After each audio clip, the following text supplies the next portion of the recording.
O ser humano sem a salvação de Deus está sem força, sem nenhuma energia para fazer o bem.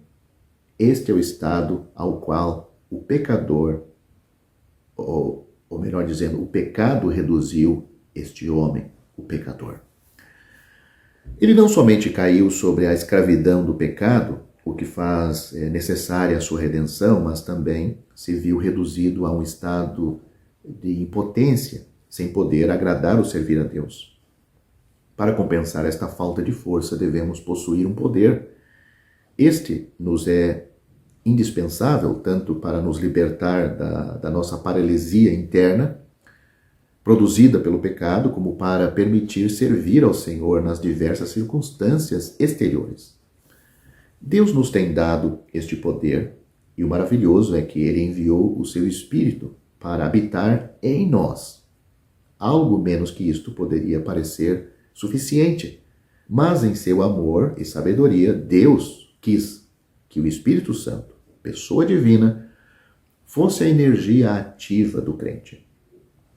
O Senhor ressuscitado, prestes a subir ao céu, disse aos seus discípulos: recebereis poder ao descer sobre vós o Espírito Santo e sereis minhas testemunhas. Atos capítulo 1, versículo 8. Esta elevada bênção foi cumprida 10 dias mais tarde, no dia de Pentecostes.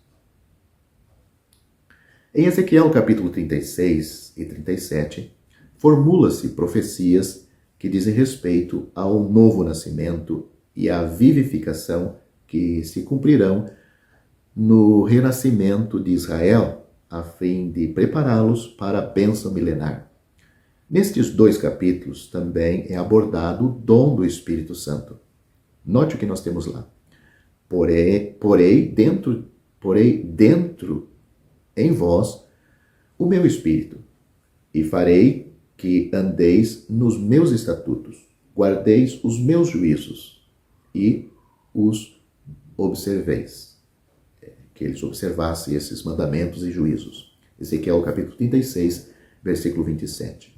Mais ainda, ele diz: e porei em vós o meu Espírito, e vivereis. Isto está no capítulo 37 de Ezequiel, versículo 14. Disto resultará para Israel uma vida espiritual que se manifestará por meio de uma obediência ativa à vontade de Deus. Outras passagens do Antigo Testamento contêm promessas semelhantes. Por isso, o apóstolo Pedro explica no dia de Pentecostes que o que acabava de acontecer era a concretização da profecia de Ezequiel, ou pelo menos Ezequiel já anunciou algo que poderia acontecer assim. Não era novidade, estava lá na Bíblia dos israelitas. Atos capítulo 2, versículos 16 a 21, com Joel capítulo 2, versículo 28 a 32. Contudo, o dom do Espírito Santo no dia de Pentecostes implica uma plenitude e uma permanência pouco consideradas no Antigo Testamento. O novo nascimento é produzido pelo Espírito Santo. Disto resulta uma nova natureza, que é espiritual em seu caráter essencial. Isto, não obstante, deve ser distinguido da morada do Espírito, o Espírito Santo, dentro do homem já nascido de novo. É muito útil compreender que o poder do crente está unida não à sua nova natureza, mas sim à efetiva habitação da pessoa dentro da pessoa do Espírito Santo nele. O capítulo 7 da Epístola aos Romanos narra a experiência de alguém que é nascido de novo, visto que possui o homem interior, o qual se deleita na lei de Deus. Veja o versículo 22. Portanto, aprova o que é bom e deseja ardentemente, mas ele se vê incapaz de praticá-lo. Só no capítulo 8, depois de o crente ter contemplado a Cristo, o seu Senhor, capítulo 7, versículo 25, lemos: a lei, ou a autoridade do Espírito da vida em Cristo Jesus, te livrou da lei, ou autoridade do pecado e da morte. Romanos capítulo 8, versículo 2. A força que liberta encontra-se em Cristo e em seu Espírito. E em nós mesmos não temos nenhum poder, ainda que tenhamos uma nova natureza. Isto é particularmente certo para dar testemunho acerca do Senhor ressuscitado. Em Lucas capítulo 24, versículo 49 e Atos capítulo 1, versículo 8, o Senhor indica claramente a seus discípulos que eles devem esperar ser revestidos de poder antes de tomarem ou de tornarem suas testemunhas. Considere que eles tinham seguido ao Senhor durante 3 anos ou 3 anos e meio, e o Espírito tinha operado neles. Ademais, tinham recebido instruções excepcionais da própria boca do Senhor. Apesar disso, todos esses privilégios não lhes conferia força suficiente. Qualquer que tenha sido a sua diligência para empreender o testemunho, faltava-lhes eficácia até que o Espírito tivesse sido dado. Mas a partir deste momento, a boca deles foi aberta e que notáveis resultados nós encontramos registrado a partir de Atos capítulo 2, quando naquele momento ele desceu o Espírito Santo para estar neles, dentro deles. No dia de Pentecostes, os discípulos não receberam simplesmente o Espírito para que habitasse neles. Antes, todos ficaram cheios do Espírito Santo. Atos capítulo 2, versículo 4. Quando um crente está cheio do Espírito Santo, sua carne se torna inativa e nada pode operar-se, ou melhor dizendo, nada pode opor-se ao poder do Espírito Santo. Vemos isto em Estevão, que estava cheio de fé e do Espírito Santo, cheio da graça e poder.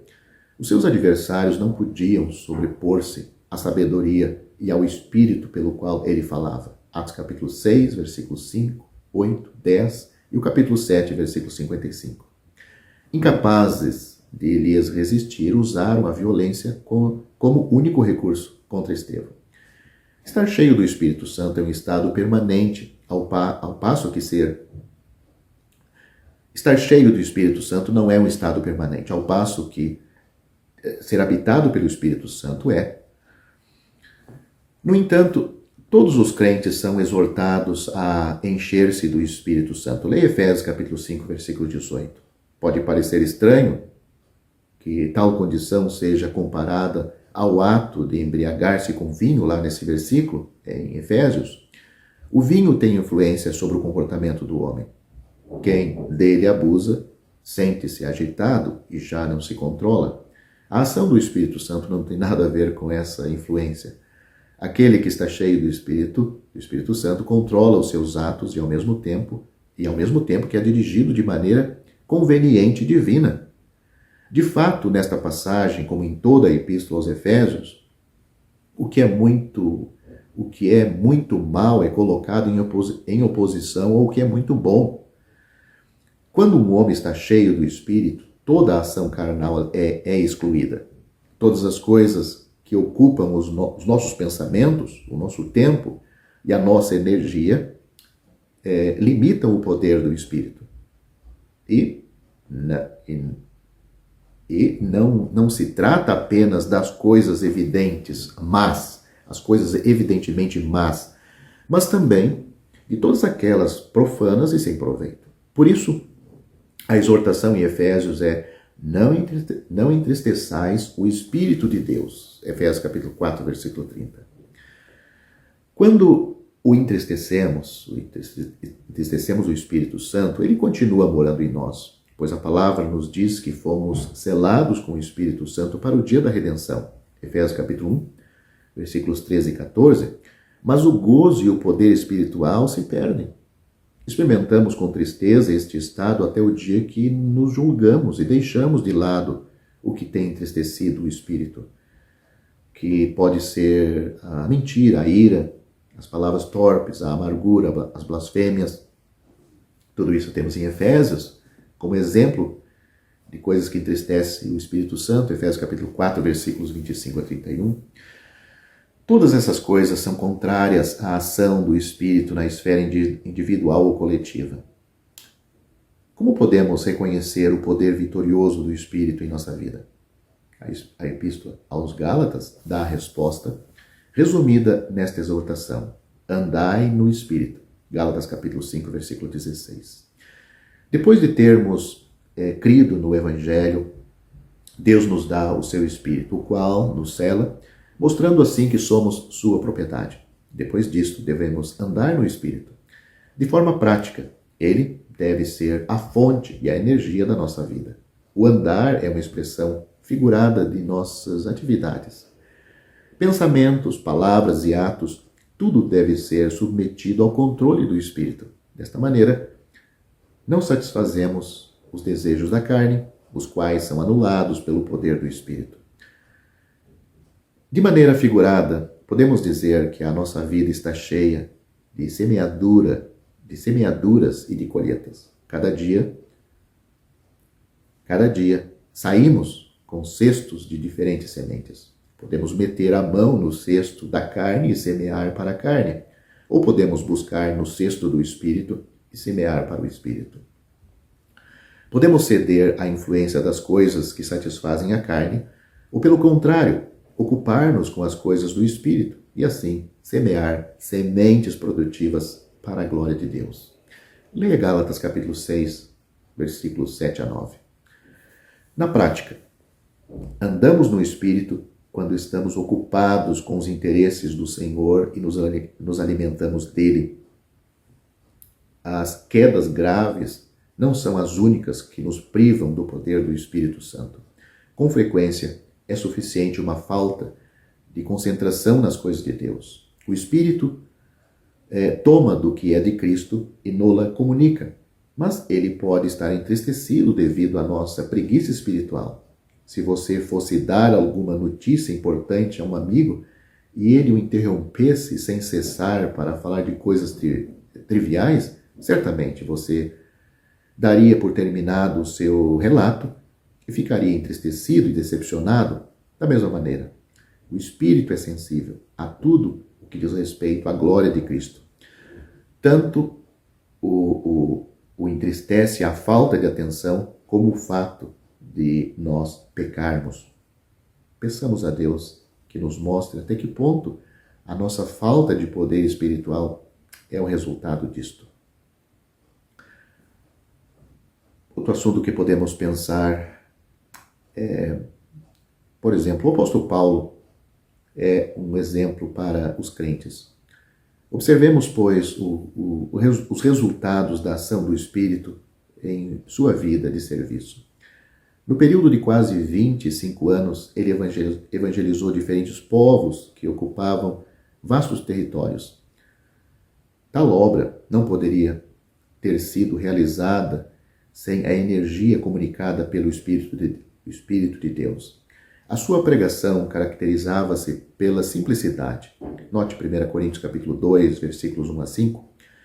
Todos os ornamentos da eloquência humana tinham sido colocados de lado, a fim de que o ato central da cruz fosse visto claramente através da sua pregação. As suas palavras eram demonstração do Espírito e do poder. Assim, as pessoas convertidas, pessoas salvas por intermédio dele, tinham uma fé que não descansava em sabedoria humana, e sim no poder de Deus. Em si mesmo, ele não era mais que um vaso de barro, mas por meio dele resplandecia o conhecimento da glória de Deus na face de Cristo. É isso que temos em 2 Coríntios, capítulo 4, versículos 6 a 7. Através do Espírito, seu serviço tinha um caráter vivificante. 2 Coríntios, capítulo 3, versículo 6.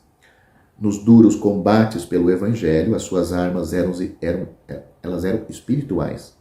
Ele derrubava os poderes satânicos entrincheirados no espírito dos homens, sob a forma de pensamentos orgulhosos e raciocínios opostos a Deus.